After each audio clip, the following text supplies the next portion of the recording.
Hey all, welcome to my car presentation. This week is spring break week, so I am home with my son, and a lot of his friends have been over. So I have tried unsuccessfully to present to you with other recordings, and they haven't come out very well. So I'm in my car, and it's pretty much the only quiet place I have. So, hashtag mom life. So I wanted to talk to you a little bit about some of the material that's online. Obviously, you guys can look through the slides. You don't necessarily need me to talk you through all of them.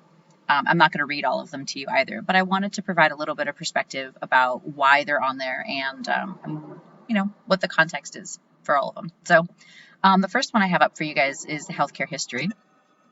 And one of the pieces of context I want to lay out for you is that we don't have a lot of history of our current healthcare system, or really any of the other healthcare systems around the world prior to late 1800s, early 1900s, because really these types of systems, in the way that we understand them and experience them now, and certainly discuss them from a political standpoint and a clinical care standpoint, didn't even exist.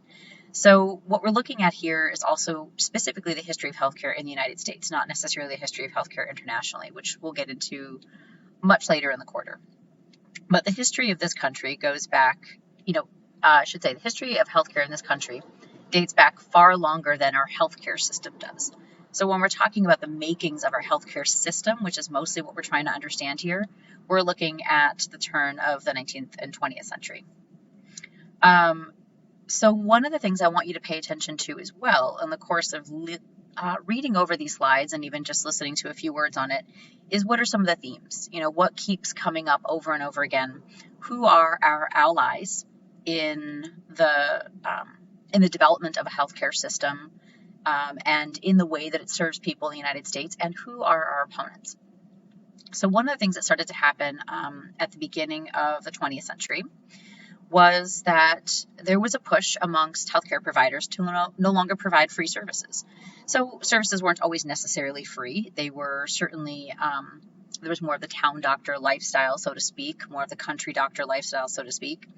There was a lot of barter for services, but really what we were looking at that time was the professionalization of medicine. And that is more or less what we understand as the initiation also for our healthcare system. And we'll get through that as we go through these slides. So one of the big proponents, the organization that was already established, was the AMA. There was a president, our 26th president, Teddy Roosevelt, who actually did push for the concept of healthcare being important to people. The idea that we couldn't have a strong country or a strong community of people if our community was sick. So there was some emphasis on having healthcare for people, not just because it was a right or a privilege, but in that it kept all of us well. During this time period, there was also that rapid industrialization that was happening through the railroads and Standard Oil. So also just think about what was happening economically and industrially around the country too. There were also a lot more work injuries as a result of that. There were a lot of unfair labor practices that were happening through the context of industrialization, because now people were moving from their own employ, really in agricultural settings on farms, their own land, into the employment of other people in much larger numbers. So the level of protection for them and their health then had to become a concern of other people. So thinking about the larger economic and political context is also important as we're going through this. Surgery was also starting to become a lot more common and interesting. So people were also pushing for a system that promoted the professionalization, the welfare of other people, and also the ability to innovate, even if we didn't necessarily see it that way. So you'll see that some of the bills that were starting to come out were mostly proposed by people in the who are labor leaders. So really looking at, we can't send all these people to work and not look after them. And they are, to some extent, no longer able to look after themselves, because they don't necessarily have the time, but also, their time is not equivalent to their output necessarily. It's equivalent to somebody else's output and economic well-being. What also compounded our outlook or contributed to our outlook about whether or not we should care for other people was also World War I. So you're talking about people coming back from the war, and injured, and also families who were behind and either industrialized or still living an agricultural life and living in much poorer circumstances with the inability to necessarily cover some of their healthcare costs. At the same time that as medicine was becoming professionalized, the cost of healthcare was skyrocketing. So you had a much, I don't want to say sicker, but a slightly more injured and affected population of people with industrialization and the war, and a much higher cost of healthcare. So the very earliest indication of like a healthcare system was actually developed by Baylor University, and they actually came up with their own sort of employee-based healthcare. Now, what you're talking about is like $50 for some very basic services. But it was really not until the 20s, so you're talking about just 100 years ago, that we had anything that looked like employer-based healthcare, and still definitely nothing that looked like national healthcare. Then you throw in the Great Depression, and now all of that physical impact that people sustained through industrialization and the war was compounded by economic impact. And still at that time, rising medical costs. So that was really, people had to get to that major pain point, right? Like in all parts of history, in really many elements of policy, we get to a pain point. Enough people are suffering, enough people die, enough people are poor, whatever it is, that it affects our collective consciousness enough. It affects our leaders enough, political leaders. It affects our economic leaders enough that everybody feels compelled to quote unquote do the right thing. And at that point, it is also not politically and or economically feasible to continue doing things the way they are. They will lose money, stakeholders, or leverage if they do not actually assess and address the needs of their population.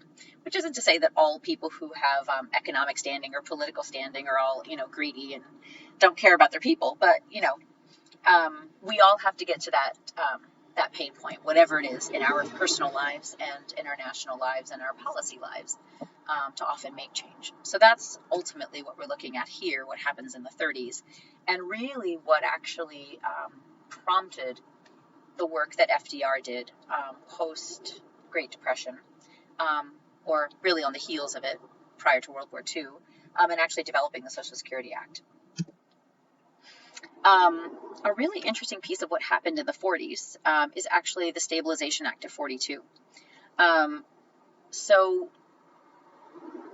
although our first steps in healthcare were taken on the heels of major physical and economic really disability in our country, having been injured, disabled, and really hampered in all of those ways, the next piece that happened was that as people were getting either serving from the First World War, getting ready to serve in the Second World War, because now we were starting to get engaged in that,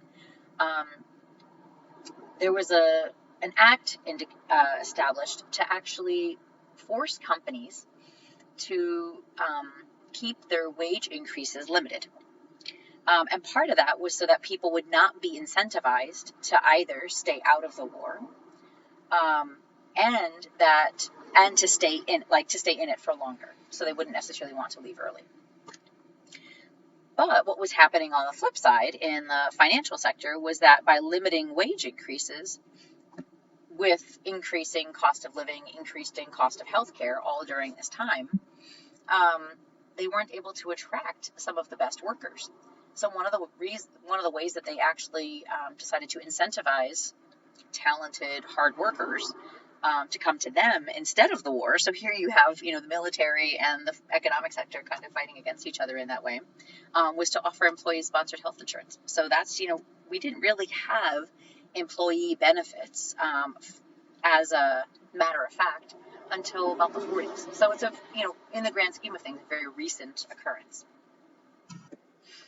A few other things going on in the 50s, but really the cost of healthcare doubling, and the technologization of medicine rapidly increasing in the post-World War II era, especially with the use of antibiotics, the use of immunizations, and other technologies being developed. Healthcare was becoming incredibly expensive. So, another thing I want you to keep in mind is, what are the things so far that have stimulated healthcare policy movement? Money, money, money. Doctors, physicians wanting to get paid more, professionalization, not necessarily a bad thing, but it was one of the motivations to create more momentum around healthcare. Wanting to attract great workers, so another reason to create benefits that actually supported their recruitment and retention. And on the flip side, people's relative level of poverty and suffering post World War I and between the world wars, really, and the Great Depression, that fueled social change. So those are things that are contributing to policy change here, policy change up until this point, and continue to do that. But what we're also looking at that starts to step into the 50s is technology, and how the battle between innovation and cost is constantly being fought and won, on one side or the other. The same is true in healthcare. The same is true in other aspects of technology, is that, we value innovation now and then, and at the same time, it also increases the cost of healthcare, not just the cost of the products themselves, but everything around it, the cost of delivery, administration, operations, because every piece of technology requires more administration and operation costs to accompany that. So you look and see a little bit more of what's happening in the 60s. We see more development of the Social Security Act. One thing I want to point out here, and that I start to log some of these stats in the upcoming slides, is that, in the 60s, healthcare spending accounted for about 5% of our GDP, or gross domestic product. So think of, the United States as a business, the gross domestic product being essentially like our bottom line, the amount of money we bring in, our income. Of our spending, sort of our operations cost. The 5% was just healthcare spending at that time. We now spend close to 18%. So in about 50 to 55 years, we have tripled, almost quadrupled the amount of spending in healthcare. So just keep that in mind as we move through some of these slides too, and I'll continue to show kind of where those have increased as well. So one more element I want to add into this. So we've talked about economics, whether people are suffering, whether people want to be incentivized, whether businesses want to do well, whether military wants to attract good people, as to why policy changes are inspired and made. But one of the other things, we've talked about professionalization and the AMA being a major player in how things have gone.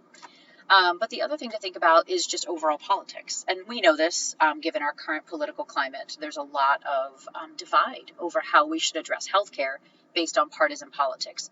Although healthcare hasn't necessarily always been a partisan thing, it has definitely taken on that flavor, for sure, in the last 20 years, and to some extent over the last 30 and 40. Well, one of the things to think about is that because of the Red Scares of the 50s and 70s, there was a lot of resistance to socialist-looking policies.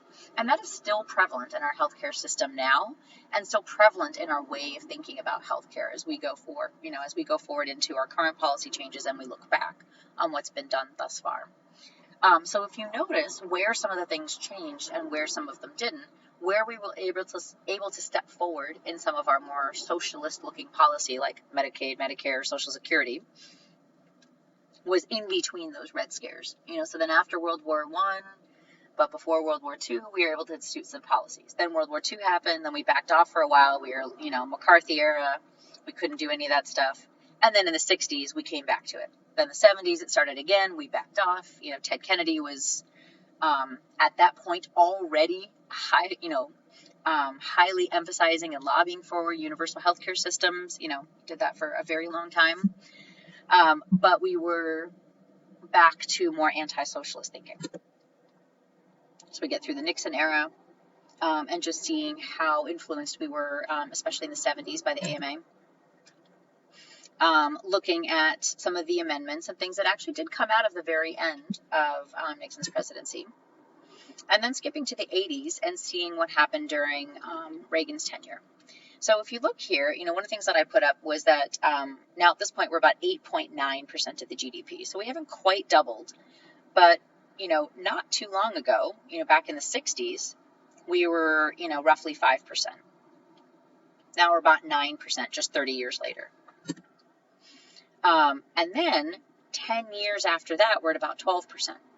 So in 30 years, we've doubled, but really in 10 years, we increased by about 25 to 30%, which is pretty significant when you think about how most industries and just most businesses in general increase their operations costs. I mean, to be quite honest, as a business owner, if my overhead were increasing by 25 to 30%, every couple of years, I'd be out of business.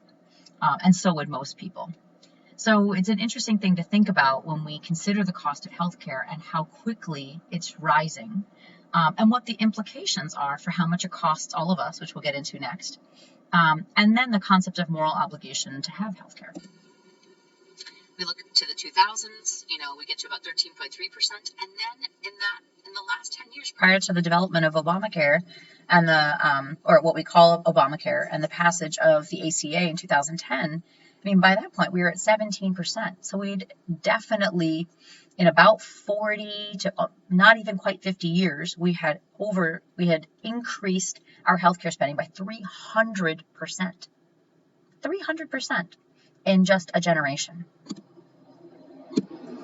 So all of this history is less about memorizing what happened when, but really giving you a context of like how much we spend, how quickly that happened, who the players were, and more importantly, to think about who the players are in terms of why we don't have what we might think we should have. If we think that healthcare is a right and not a privilege, and certain services should be contained in that, why don't we have it? What have been the major factors in keeping that out of our healthcare system thus far? And what are the major factors in what's coming, what has happened since the passage of the ACA? What we're seeing now might be coming down the pipe in terms of how much we spend. That's going to be a major consideration. So we'll talk more about cost containment later in the quarter. But that's going to be a major consideration in terms of where we target our policies and how we design them. Because really, if any policy we come up with is founded in like rights, care, patient satisfaction, while they are part of the triple aim, they're not going to be as appealing as cost, given how much we have increased our spending over time. And think about who our allies have been. Our allies have generally been, even though this has not always been partisan politics, have generally been our Democratic presidents, but also the community of people in the United States who have also elected those presidents. So it's not necessarily the president themselves, but also the people who have put them in power in the Congress that supports them, all the way down to our local governments. And then the other piece is who have been some obstructive factors. Well, one consistent organization that has often rallied and fully lobbied against universal health care, more social programs, has been the AMA.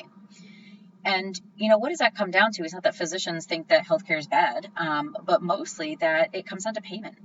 That there has been a recognition very early on, as early as the late 1800s, that when we standardize these things and take them out of the realm of business, really, and put it in the realm of government, there's the distinct possibility that physicians will get paid less.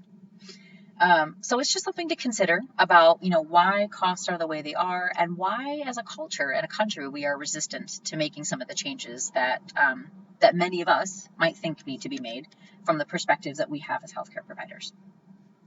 I'm going to pause this.